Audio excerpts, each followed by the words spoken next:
മുന്തിരിവള്ളികൾ തളിർക്കുമ്പോൾ. രചന വാസിം അക്രം. അവതരണം സാലിം കരുളായി. വാർദ്ധക്യത്താൽ ചുരുങ്ങിയ കൈകൾ തൻ്റെ കയ്യിൽ പൊതിഞ്ഞു പിടിച്ചത് ശേഷം ചുണ്ടോട് അമർത്തി. വല്യപ്പച്ച. ഗുഹയിൽ എന്നതുപോലുള്ള ആ വിളിയിൽ കണ്ണുകൾ ആയാസപ്പെട്ട് തുറന്നു വർഗീസ് മാപ്പിള. കൺമുന്നിൽ നിൽക്കുന്നവനെ കണ്ടതും ആ വൃദ്ധൻ്റെ കണ്ണുകൾ തിളങ്ങി. വിറകുളന്ന കൈയാൽ പൊതിഞ്ഞു പിടിച്ച് ഇനി കൈവിടില്ല എന്ന പോലെ. കുഞ്ഞാ, നീ ഇനി വല്യപ്പച്ചനെ വിട്ടു പോകുമോ? ആ വൃദ്ധൻ്റെ ചോദ്യത്തിന് മുന്നിൽ ഉത്തരം നൽകാനാവാതെ നിന്നു ആൽബർട്ട്. അപ്പോഴും അവനെ കണ്ണിമ വെക്കാതെ നോക്കി നിന്നു അയാൾ. അവൻ മാറിയിരിക്കുന്നു, മീശ എടുത്തിരിക്കുന്നു, ക്ലീൻ ഷേവാണ്, പിന്നെ ഒരു കണ്ണടയും ചിരിക്കാനും മറന്നുപോലുള്ള മുഖവും. എൻ്റെ വർഗീസ് മാപ്പിളെ, അവൻ വന്നതിലേ ഉള്ളൂ, ഇനി സമയമുണ്ടല്ലോ. ജോമോൻ അവനെ തോളിൽ തട്ടിക്കൊണ്ട് പറഞ്ഞു. എനിക്കിനി ഒന്നും വയ്യ വല്യപ്പച്ച. ജോമോനെ കൊണ്ടുള്ള ബിസിനസ് നടത്തിക്കൊണ്ടു പോകാൻ പറ്റത്തില്ല, അറിയാലോ. നീ വേണം ഇവിടെ കൂടെ. അയാൾ വീണ്ടും പ്രതീക്ഷയോടെ അവൻ്റെ മുഖത്തേക്ക് നോക്കി പറഞ്ഞു. കണ്ണട മുഖത്തിൽ നിന്ന് എടുത്ത് ഷർട്ടിൻ്റെ പോക്കറ്റിൽ വെച്ച് പിന്നെ ബെഡിൽ അയാളുടെ അടുത്തായിരുന്നു. അതെ, ഞാനിപ്പോൾ പോകുന്നില്ല. വല്യപ്പച്ചൻ ഇവിടെ എഴുന്നേറ്റ് ഓടി നടക്കുന്നത് കണ്ടിട്ടേ ഈ ആൽബർട്ടിന് തിരിച്ചു പോകൂ. അവൻ്റെ വാക്കുകളിൽ ആ വൃദ്ധൻ്റെ കണ്ണിൽ നിരാശ പടർന്നതും ഇനിയൊന്നും പറയേണ്ടെന്ന് കണ്ണു ചിമ്മി കാണിച്ചു പോവാൻ. നീ കുളിച്ചൊന്ന് ഫ്രഷായിട്ട് പോ ആൽബി. ആനി, ചായ എടുത്തേ. അവൻ വല്യപ്പച്ചൻ്റെ കവിളിലൊന്ന് തലോടി. എന്നിട്ട് എഴുന്നേറ്റ് തൻ്റെ മുറിയിലേക്ക് നടന്നു. കുഞ്ഞാ. ആനിയുടെ ആ വിളിയിൽ അവൻ അവിടെ നിന്നു. പിന്നെ ചുണ്ടിൽ ചെറിയൊരു ചിരി വരുത്തി. നീ എന്നാത്തിനെ ചേച്ചി കുഞ്ഞാന്ന് വിളിക്കുന്നത്? എന്നെ കണ്ടിട്ട് കുഞ്ഞായിട്ട് തോന്നുന്നുണ്ടോ? അവളുടെ ഇരുതോളിലും പിടിച്ചുകൊണ്ട് ചോദിച്ചതും അവൻ്റെ നെഞ്ചിലേക്ക് മുഖം അമർത്തി ഒളിപ്പിച്ച് വെച്ചിരുന്ന കണ്ണുനീർ അവൻ്റെ വെളുത്ത ഷർട്ടിനെ നനച്ചു. നീ എത്ര വലുതായാലും എനിക്ക് കുഞ്ഞ് തന്നെയാ, പറഞ്ഞുകൊണ്ട് മുഖം തുടിച്ചു.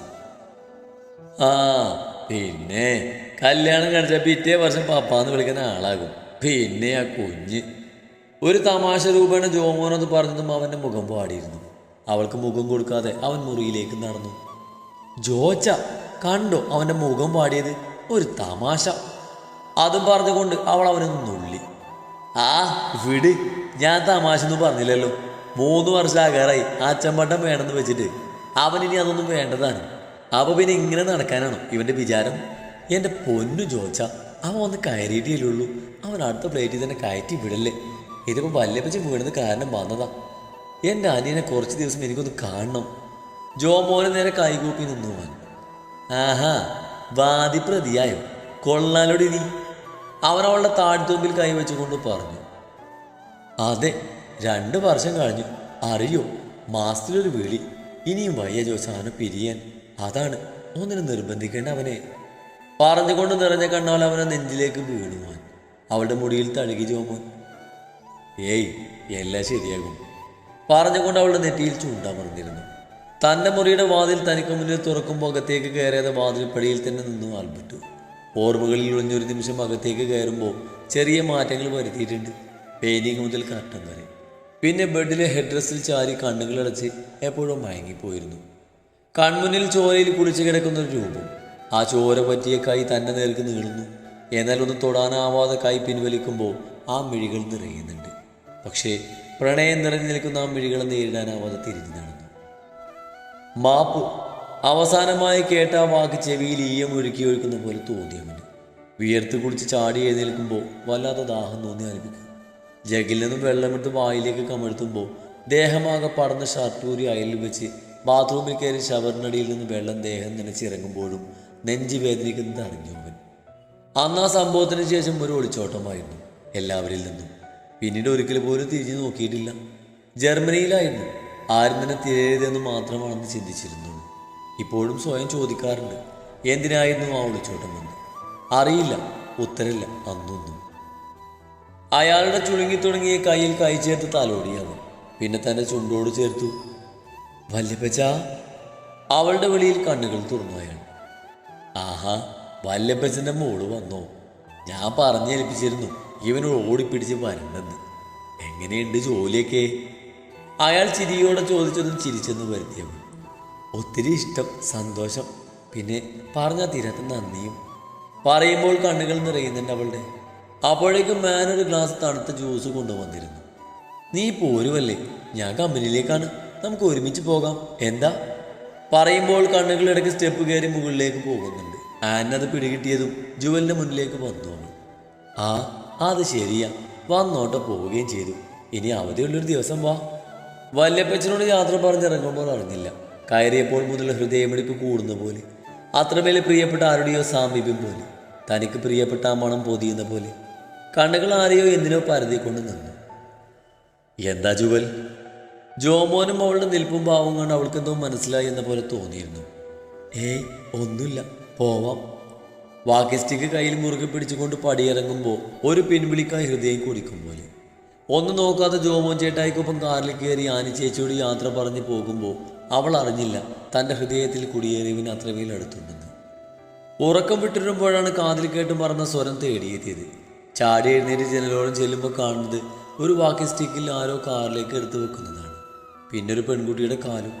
ആ കാറ് ഗേറ്റ് കടന്ന് പോകുന്നത് വരെ നോക്കി നിന്നു ആൽബി. ആനി കൊടുത്ത ചായ ചുണ്ടോട് ചേർക്കുമ്പോൾ ആനിയോട് ചോദിച്ചു അവൻ, അതാരാ ചേച്ചി വന്നത്? അവൻ്റെ ചോദ്യത്തിന് ഉത്തരം എന്ത് നൽകണം എന്നോർത്ത് കസേരയിൽ നഗഞ്ചുരുണ്ടി നിന്നു. അതോ, അത് നമ്മുടെ കമ്പനിയിലെ ഒരു സ്റ്റാഫാണ്, വല്യപ്പച്ചനെ കാണാൻ വന്നതാണ്.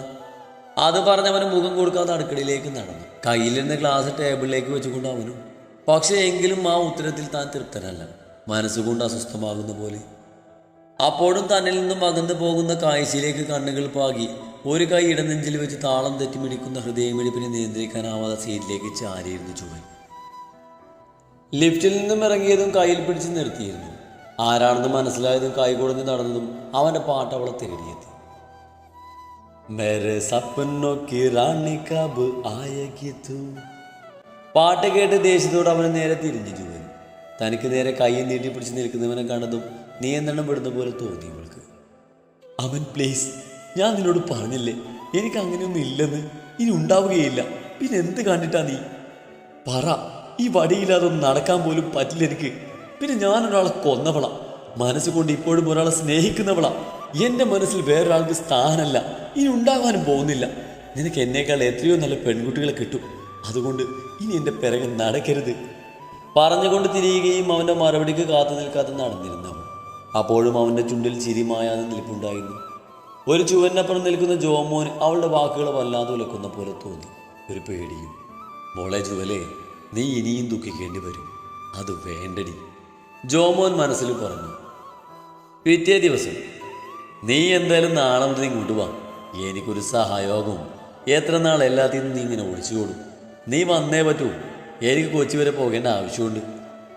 പറഞ്ഞ് ജോമോൻ കോള് കട്ട് ചെയ്തതും കണ്ടു ഒരു ഫയലും കയ്യിൽ പിടിച്ച് നിൽക്കുന്നവളെ. അവളുടെ കണ്ണും കാതും തൻ്റെ വാക്കുകളിലാണെന്ന് തോന്നിയതും ഒരു ചിരിയോടെ കൈ നീട്ടി ഫയൽ മേടിച്ചു. ആ എടാ, ഞാൻ വിളിക്കാം. കോള് കട്ട് ചെയ്ത് ഫോൺ ടേബിളിലേക്ക് വെച്ച് കസേരയിലേക്ക് ഇരുന്നു. ഇരിക്കും മോളെ, എന്തിനാ നിൽക്കുന്നത്? ജോമോൻ പറഞ്ഞതും അവൾ എതിരെയുള്ള കസേരയിൽ നിന്നു. അപ്പോഴും കണ്ണുകൾ എന്തുകൊണ്ടും അവൻ്റെ ഫോണിലായിരുന്നു. അതാരാകുമെന്ന് മനസ്സ് ചോദിച്ചു കൊണ്ടേയിരുന്നു അവളുടെ. പിന്നെ ഞാൻ 2 ദിവസത്തേക്ക് ലീവായിരിക്കും ജുവൽ. എല്ലാ കാര്യങ്ങളും മോള് നോക്കണം. പിന്നെ മാനേജർ തമ്പി സാറുണ്ടല്ലോ. പിന്നെ ചിലപ്പോൾ അല്ലെങ്കിൽ വേണ്ട, എന്തെങ്കിലും ആവശ്യമുണ്ടെങ്കിൽ വിളിക്കാം കേട്ടല്ലോ. എന്തോ പറയാനായി വന്നതും പിന്നെ നെറ്റിയിൽ വിരലമർത്തിക്കൊണ്ട് വേണ്ടെന്ന് വെച്ചു ജോമോൻ. ക്യാബിനിൽ നിന്നും പോരുമ്പോൾ എന്തുകൊണ്ടോ അവളുടെ മനസ്സ് കാര്യമറിയാത്ത കാര്യത്തിന് അസ്വസ്ഥമായിരുന്നു. പതിവ് പോലെ ക്യാൻറ്റീനിൽ ചെല്ലുമ്പോഴും കണ്ടു അനുവിൻ്റെ അടുത്തായിരിക്കുന്ന അവൻ. അവർ തമ്മിൽ എന്തൊക്കെയോ സംസാരിക്കുന്നുണ്ട്. താല്പര്യമില്ലാത്ത രീതിയിൽ ഒരു കസേര വലിച്ചിട്ട് എതിർവശത്തായിരുന്നു. കൊണ്ടുവച്ച ചോറിലേക്ക് മോരും കറിയും കാബേജ് തോരനും ഒഴിച്ച് അത് ചെറിയ ഉരുളകളാക്കി വായിലേക്ക് വെച്ചു. അല്ല അനു, ഞാനൊരു കല്യാണം കഴിച്ചാലൊന്ന് ആലോചിക്കുകയാണ്, എന്താ നിന്റെ അഭിപ്രായം? അവൻ ചപ്പാത്തി മുറിച്ച് വായിലേക്ക് വെച്ച് പറയുമ്പോഴും അവൻ്റെ കണ്ണുകൾ അവളിലായിരുന്നു. ഇനി നിന്നെ ഏത് പെണ്ണ് കെട്ടാനാണ്? ഇനി തസ്തിക വലതും ഒഴിവുണ്ടെങ്കിൽ വേണമെങ്കിൽ ഞാനൊരു കൈ നോക്കാം.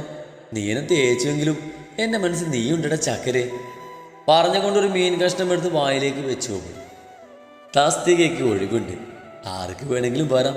ഇനിയിപ്പോൾ ഒന്ന് ജയിലിൽ പോയവരാണെങ്കിൽ പോലും എനിക്ക് പ്രശ്നമല്ലേ? അവനത് പറയുകയും ഹാൻഡ് സ്റ്റിക്കിൽ ഒരു കൈ അമർത്തി മറുകയിൽ പാത്രവുമായി എഴുന്നേറ്റ് നടന്നിരുന്നു അവൻ. ഏറ്റില്ലല്ലേ മോനെ? അതെ, ജുവൽ മരിയാണ്. തന്നെ പാതിരാത്രി കയറി പിടിച്ചവനെ കുത്തി കയറിയവള്, പിന്നെ ഒരു വൈദികനെ സ്നേഹിക്കുന്നവള്, ഇപ്പോഴും അയാൾ മാത്രം നെഞ്ചിൽ പേര് കൊണ്ടു നടക്കുന്നവളാണ്. നീ കുറച്ച് വേർക്കും മോനെ, അപ്പോഴ കല്യാണം. നീ നോക്കിക്കുവാനു, ആ പോയ അരമണി അത് ഈ അവനുള്ളതാണ്. അവൾ പോയ വഴിയെ നോക്കി അവൻ പറഞ്ഞു.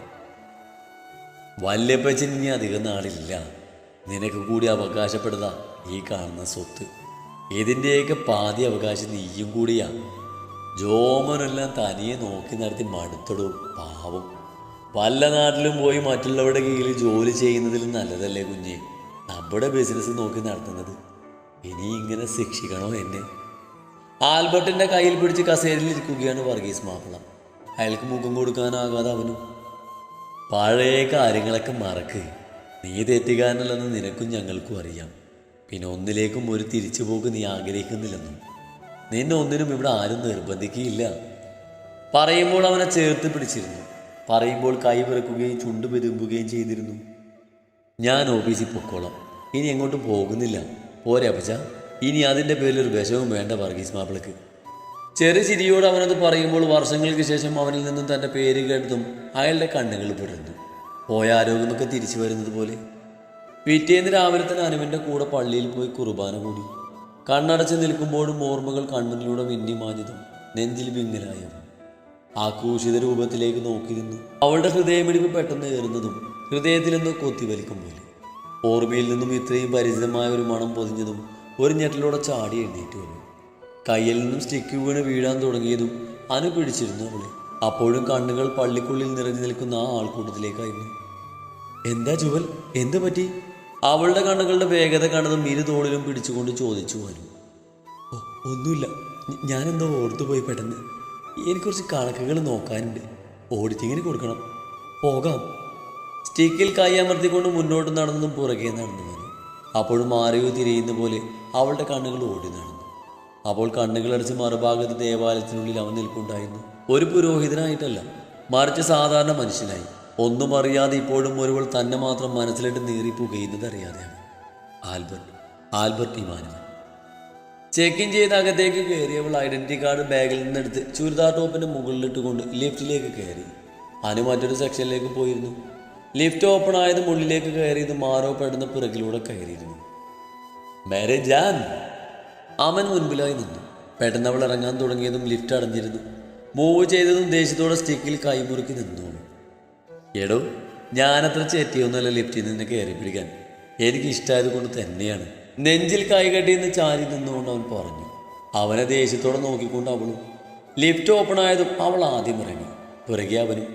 അവളുടെ മുമ്പിലായി പെട്ടെന്ന് വന്നു നിന്നതും അവൾ ചുമരിലേക്കായി ചാരി നിന്നു. മാറമൻ, എനിക്ക് പോണം. നല്ല ദേഷ്യം വരുന്നുണ്ട് കേട്ടോ. എപ്പോഴും ക്ഷമിച്ചു തന്നൊന്നും വരില്ല ഞാൻ. എന്താ കത്തി കുത്തി ഇറക്കോ? ഏതാ ഇവിടെ കുത്തണം എൻ്റെ നെഞ്ചിൽ. ഞാൻ റെഡിയാ. നീ എന്നെ കുത്തിയാലും ഞാൻ ചിരിച്ചുകൊണ്ടത് സ്വീകരിക്കും ജുവലി. ചിരിയോടെ പറയുന്നവനെ കടന്ന് മുൻപോട്ട് ആഞ്ഞതും എം ഡിയുടെ ക്യാബിൻ തുറന്നൊരാൾ വന്നതും അയാൾ ഇടിച്ചു നിന്നു. അവൾ ദേഹത്ത് ചെന്നിടിച്ചതും വിറയിലൂടെ സ്റ്റിക്ക് താഴെ വീണുപോയി. മുട്ടുകുത്തി വീണുപോയിരുന്നു അവൾ. അവളുടെ തോളിൽ കൈ പിടിച്ച് എഴുന്നേറ്റ് നിർത്തി അവൻ. Oh shit, I am really sorry. Stick എടുത്ത അയാൾ അവൾക്ക് നേരെ നീട്ടിയതും അവൻ്റെ കയ്യിൽ നിന്ന് സ്റ്റിക്ക് താഴെ വീണിരുന്നു വീണു. ജുവൽ. തൻ്റെ ചുണ്ടുകൾ മെല്ലെ മന്ത്രിച്ചു നേരത്തെ ശബ്ദത്തോടെ. അവൻ കണ്ടു നിറകണ്ണുകളോട് മുന്നിൽ തന്നെ നോക്കി നിൽക്കുന്നവളെ. ഒരു നിമിഷം അവളിൽ ജീവനിൽ നിന്ന് പോലും തോന്നും. താൻ എവിടെ നോക്കിയിട നടക്കുന്നേ? ജുവൽ വലുത് പറ്റിയിരുന്നെങ്കിലോ? അമാൻ അവന് നേരെ വിരൽ ചൂണ്ടി മുൻപോട്ട് ആഞ്ഞതും അവൻ്റെ കൈക്കുള്ളിലേക്ക് തളർന്ന് വീണിരുന്നു അവൾ. ജുവൽ. ഇരുവരിൽ നിന്നും ഒരുപോലെ ശബ്ദം പുറത്തേക്ക് വന്നതും ഞെട്ടിലോടെ നോക്കി അമാൻ അവന്. എന്നാൽ ആ കണ്ണിൽ അതിശയവും ദയനീതിയും നിറഞ്ഞു നിൽക്കുന്നത് കണ്ടു അവനവളെ തൊടാനായി കൈ നീട്ടിയതും ഒരു ഉൾവീലി പോലെ കൈ പിറകിലേക്ക് വലിച്ചു വന്നു. എന്നിട്ട് ആ ചുമരിലേക്ക് ചാരി നിന്നു. നിമിഷങ്ങൾ അവൻ്റെ കണ്ണുകൾ അമ്മൻ്റെ കയ്യിൽ കിടന്ന് ശ്വാസം എടുക്കാൻ പാടുപെടുന്നവളിലേക്കായിരുന്നു.